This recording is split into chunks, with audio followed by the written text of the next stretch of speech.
Now we discuss about motion of a charged particle in a magnetic field.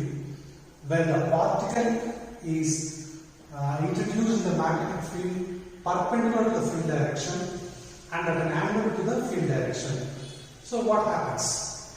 Suppose we represent the magnetic field into the plane of the board. So that into mark shows into the plane. So wherever the field is going into the plane, we use into mark, and if it is coming out of the plane, that is represented by a symbol like this. So a dot, which a circle is drawn. So this shows field coming out of the board or plane. This is the field going into the plane. So let us suppose this is the direction of the magnetic field. So in such a plane, having magnetic field like this, if a charge, say positive charge is introduced, then it will describe a circle, because, so suppose this is the direction of velocity, so that is V bar. So at this point, so that is the point, and you know the magnetic field is like this. So magnetic field is like this. So it is tangentially moving. So you observe this. Magnetic field is into the board and this is the velocity direction. So if I turn my fingers, I will be getting like this. So at this position, the charged particle will experience the magnetic force towards the center of the circle. Similarly, here also, if this is the direction of velocity, that is tangential to this circle at this point, then the magnetic force will be towards the center. So like this, what happens? The particle, the charged particle will move in a circular path. It will experience a centripetal force. That is, we know, since the V bar and V bar are both are perpendicular, the magnetic force is given by BQV sin theta. That sin theta is 1, hence that is equal to BQV. And this is a centripetal force, hence we know the formula for centripetal force is BQV. Okay, so in such case we can write like this, 1V gets cancelled. So therefore radius of the circular path is mv by vq. So if the momentum increases, the radius of the circular path also increases. And you observe that the velocity formula is given by bq by m into r.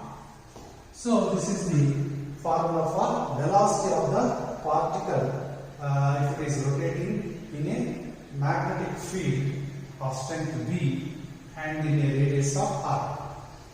Then suppose if the charged particle is introduced at an angle to the magnetic field. So what will happen? If it has a component, suppose this is the direction of the magnetic field and a positive charge is introduced, so that it has components. So that is, one component is along this direction and another component is along this direction.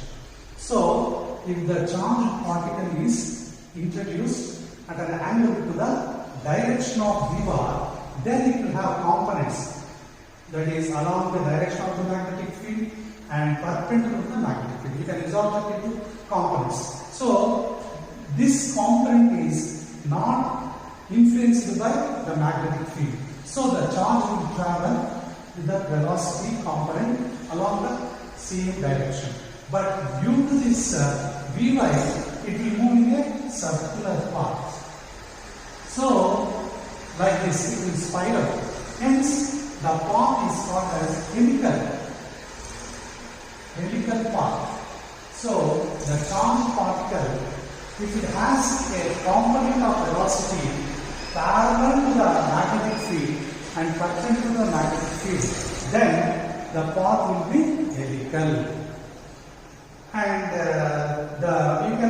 calculate the period of rotation also from this formula. So what is the period of rotation of the charged particle in the magnetic field? What is the frequency?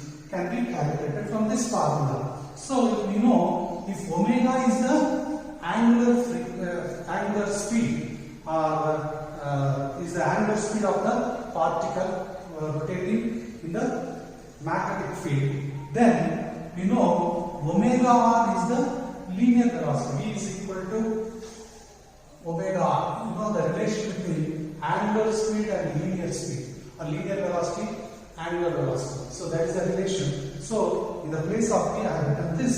So that is equal to VQ by M into R. So you can cancel out that R. So omega is equal to VQ by M. Therefore, and you know omega is 2 pi times nu, where nu is the frequency of rotation. So that is equal to VQ by M. Hence, nu is equal to 1 by 2 pi into VQ by M.